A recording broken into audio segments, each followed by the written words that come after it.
আসসালামু আলাইকুম বন্ধুরা, নতুন একটা ভিডিওতে সবাইকে স্বাগত। বড় একটা চালতার ফল দেখে বুঝতেই পারছেন এটা হবে চালতার আচার। তাহলে রেসিপিটা দেখে নিন।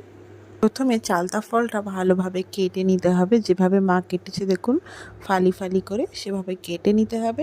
এবার প্রেসার কুকারে এটা সিদ্ধ করার জন্য বসানো হচ্ছে হলুদ আর লবণ দিয়ে।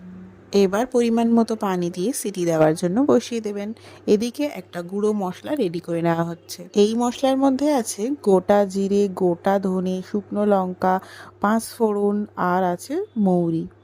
এই মশলা ভালো মতো ভেজে এটাকে গুঁড়ো করে নেওয়া হবে। এবার আসছি মেন রেসিপিতে। কড়াই পরিমাণ মতো সর্ষের তেল দিয়ে ফোড়ন হিসেবে শুকনো লঙ্কা দুটো আর পাঁচফোড়ন অল্প একটু দিতে হবে। এবার আগে থেকে সেদ্ধ করা চালতাগুলো দিয়ে দিতে হবে। ভালো করে নেড়ে চেড়ে ওপর থেকে বেশি পরিমাণে চিনি দিতে হবে। যেহেতু চালতা একটু টক টক হয়, তাই চিনির পরিমাণটা এখানে বেশি থাকবে। এবার চিনি গলে যাওয়া পর্যন্ত এবং ভালোভাবে চালতার সাথে মেল্ট হয়ে যাওয়া পর্যন্ত এটাকে নাড়াচাড়া করতে হবে। যদি লবণের পরিমাণ একটু কম লাগে, স্বাদ মতো লবণ দিতে পারেন। এবার কিছুক্ষণ ঢাকনা চাপা দিয়ে এটাকে হতে দিন। কিছুক্ষণ পর ঢাকনা খুলে যে গুঁড়ো মশলাটা রেডি করা হয়েছিল সেটাই দিয়ে দেওয়া হচ্ছে। এবার ভালো মতো সব কিছু মিক্সড করার পরে কিছুক্ষণ নেড়ে চেড়ে এটা শুকনো শুকনো হয়ে এলে নামিয়ে নিতে হবে।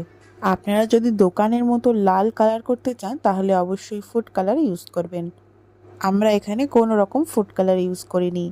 আমাদের চালতার আচার একেবারে রেডি সার্ভ করার জন্য। এটা শুধু শুধুও খাওয়া যাবে এবং ভাত দিয়েও খাওয়া যাবে। অনেক দিন পর রেসিপি ছাড়লাম, কেমন লাগলো অবশ্যই জানাবেন। সবাই ভালো থাকবেন, সুস্থ থাকবেন।